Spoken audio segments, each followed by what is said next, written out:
Hello and welcome to Euphoria. It's about time I got back to my town hall project. I'm designing a new town hall building for my LEGO city. It's going to be quite a large town hall that has an important place in the centre of the city, and I've been thinking about how to progress the design of the MOC. This video is part of a series explaining how I develop the concept, design and build for a LEGO creation of my own design, a MOC or my own creation. I already looked at the inspiration for starting this MOC in a previous video, and I also covered the development of the initial concept for the design. There are links to those videos in the description below. In this video I'm going to look at the options I have for turning the concept into an outline design for the MOC. Of course, I'll be covering the rest of the design and build of the MOC in later videos in this series, so look out for those coming up.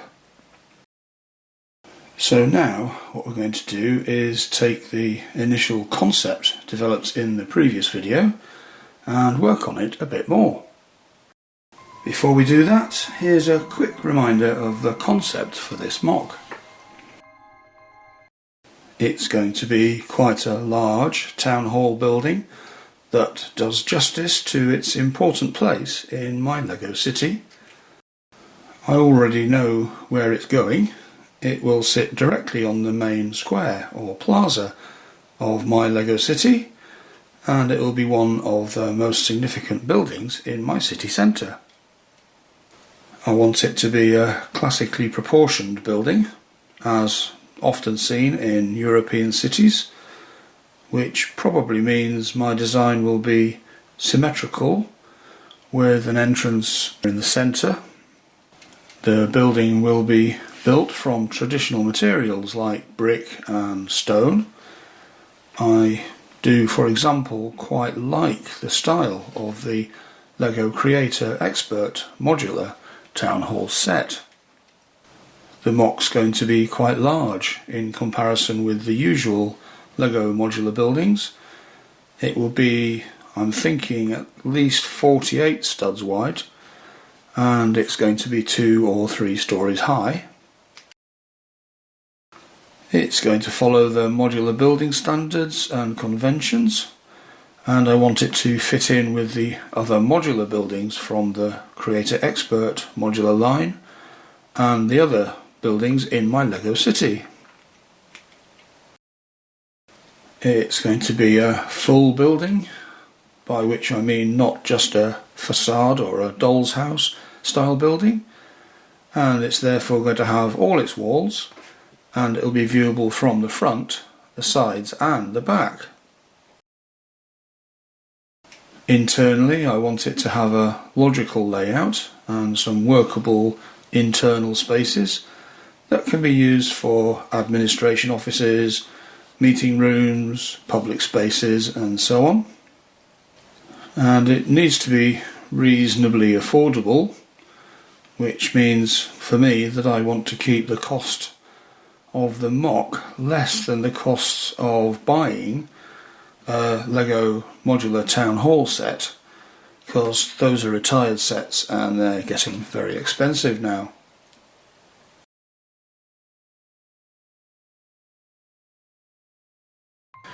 So at the moment I think we're still in the concept stage for this MOC, but we're in the last part of developing the concept. At this stage I'm going to look at the opportunities that we have with the concept so far and at various options for turning this into a design, and we'll make some early decisions and develop the outline design for the MOC.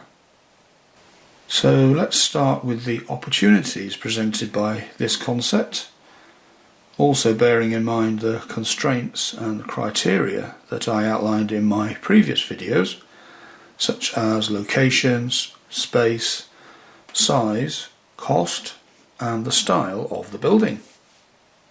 So here I've got the opportunity to make my own design of a town hall building, which adheres to my ideas of what a traditional town hall building should look like.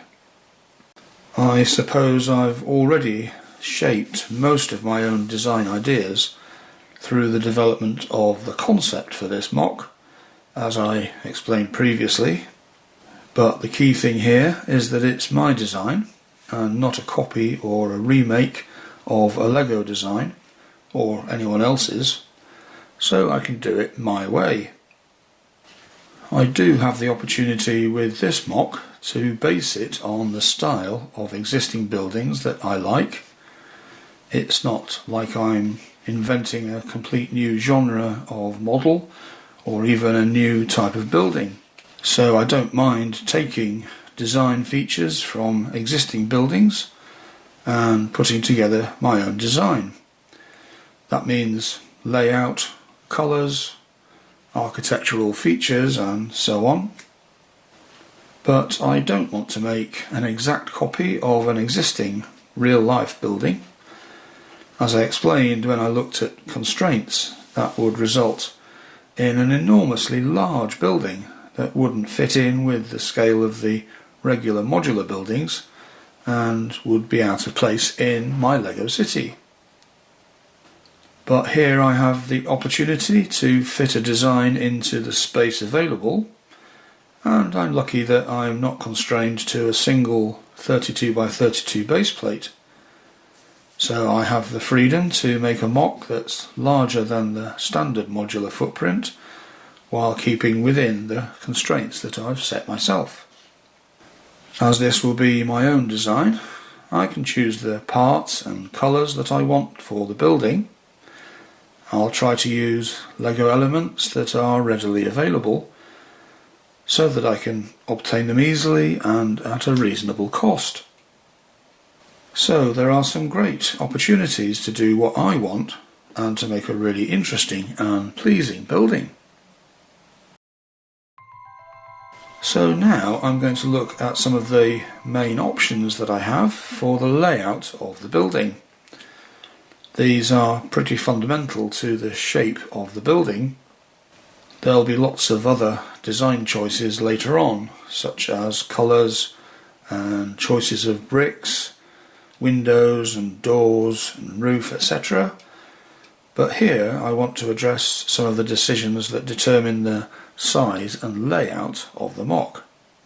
Even within the constraints that I set earlier, I spent quite a lot of time working through the different options for the layout, and there were quite a few dead ends as I explored what might or might not work before settling on an outline design that I think I want to go with. I'm going to go through some layout options with you so that you can see the many possibilities that are open to you when designing a building and some of the choices you might need to make, even where you've already decided quite a lot about the concept and style of the building. One of the first things that I would normally decide for a modular building is whether it's going to be a straight or a corner modular. If it's a straight modular, then it would sit on a standard modular footprint, something like this. If it's a corner modular, then it would sit on a standard corner modular footprint, something like this. Because of the context and setting, I already decided that I want it to be a straight modular, but I'd also like to have some space at each side, which is actually a bit of a contradiction, as that would be more like a corner modular. So let's see how I can work that out. What I'm going to do is explore these options by laying them out on some spare base plates so I can see how they work. I'll just be using some arbitrary bricks and windows, so this may not be what the end result would actually look like, but it might let me explore these options. I'm going to run through 6 options with you, which I've called A through to F. I'm not going to talk to this table, but I'll go through them in order. Follow through with me if you want to see me work through them and see if you agree with me at the end on my chosen option. Or just jump to the section on selected layout option to see what I decided. The first option is a standard straight modular building, which would be 32 studs wide. It would have essentially the same configuration as the LEGO Town Hall set. A straight modular like this allows the building to have windows in the front facade and in the back wall. It has connection points at each side, so it can be connected in a row with other modular buildings. This illustrates the features of a standard modular building. In effect though, this option would mean designing my own version of the existing Town Hall set.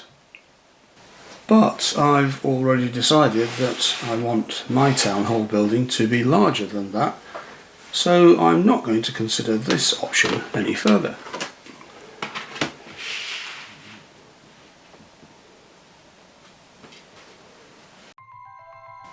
Next, I'll look at an option on 1.5 base plates, which are 32 and 16 studs wide. That's a total of 48 studs wide. This gives me the freedom to have a building that's wider than a standard modular width of 32 studs, and I can choose any width I like, not just the standard modular ones.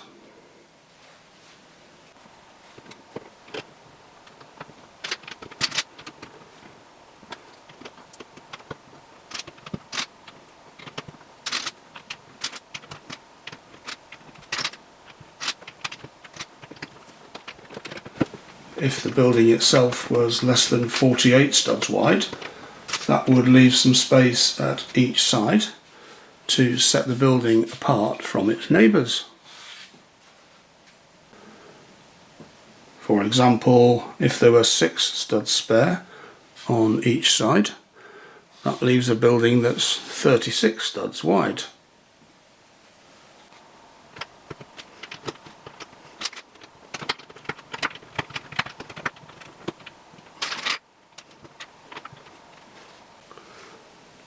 Or if there were 4 studs spare at each side, then the building itself would be 40 studs wide. Like any straight modular building, it can have windows in the front and the back elevations, and it can have windows or even a door in the side as well, because it's not directly up against another modular building.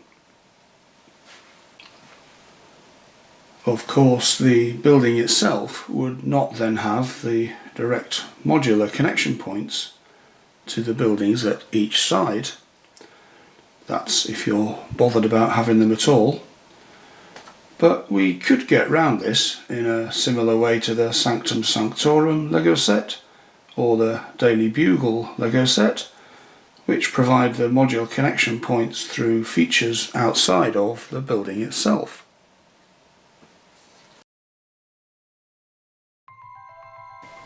Of course, on 1.5 base plates, the building could be the full 48 studs width. This would be similar in footprint to my MOC that I call the Ensgrave building, which is also a straight 48 stud wide modular. With this format, we can have windows all across the front and back elevations, although of course not normally at the side. Although I cheated slightly with the Ensgrave building, where I put large windows in the boardroom on the top floor at the side, because it's higher than my other buildings. A straight modular building like this has the normal modular connection points at the sides, so it can be connected in a straight line with other modular buildings on each side. Or if we wanted to keep a bit of space at each side, we could place corner buildings at the sides, which would leave a pavement or sidewalk at each side of the building, but of course on the base plate of the adjacent building. Or if we put a road at the side, that would similarly provide some space around the building.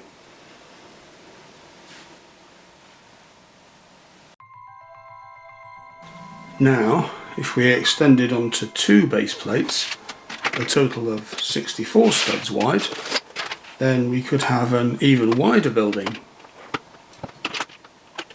If the building itself was less than the full 64 studs wide, then there would again be some space for a pavement or sidewalk at the sides to give some separation from neighbouring buildings, like we had with the smaller building on a 48 stud wide base plate. So a building like this, that was 52 studs wide, would still have 6 studs spare at each side, or one that was 58 studs wide could still have 4 studs spare each side. It has the same advantages and disadvantages too. So we could, for example, have windows or doors at the sides, but we'd need some means of providing the modular connection points if we felt they were needed. If we don't have them, it becomes a standalone building that can still fit into a modular city.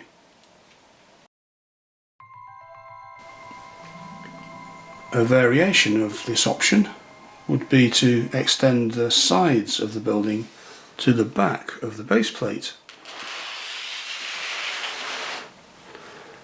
with a pavement or a sidewalk at each side. This in effect becomes a double corner building. This is a rather unusual arrangement, and I haven't seen a design like that before. The modular connection points would be at the back rather than at the sides. Leaving 6 to 8 studs for the sidewalk at each side means the building itself could be 48 to about 52 studs wide.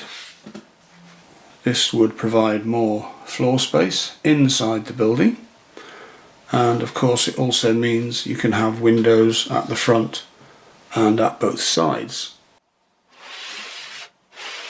But it means you can't have as many windows at the back, because these walls would need to be blank, because they'd be connecting to modular buildings facing the side on each side at the back. Of course, the other option with two base plates is just to build a straight modular building. This would give you the largest footprint of the building at 64 studs wide. The modular connection points would be at their normal places at the sides, and you can have windows and doors all the way across the front and all the way across the back. But if we wanted to have any space around the building, that has to be provided on other base plates, the same as with the 48 stud wide straight option. Of course, there are lots of other options, and I've seen town halls in real life that have a square footprint and a quadrangle in the middle, or with wings sticking out each side. But for me, these are the options that fit in within the constraints that I set out at the beginning. So which option am I going to choose?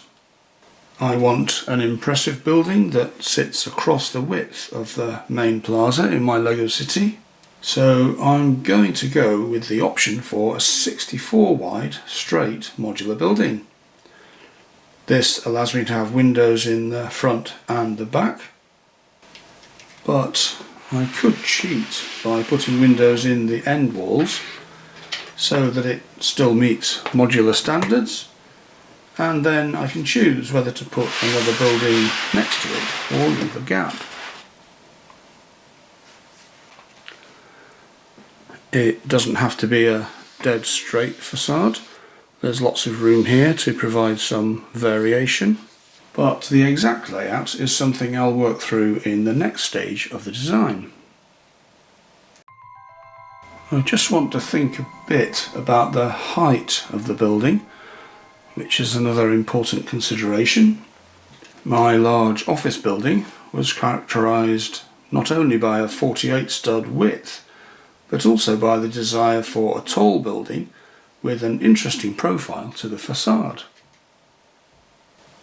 I noticed that many town hall buildings and other traditional style buildings have a kind of undercroft or lower ground floor, which provides valuable basement space with some natural light and also raises the building up a bit.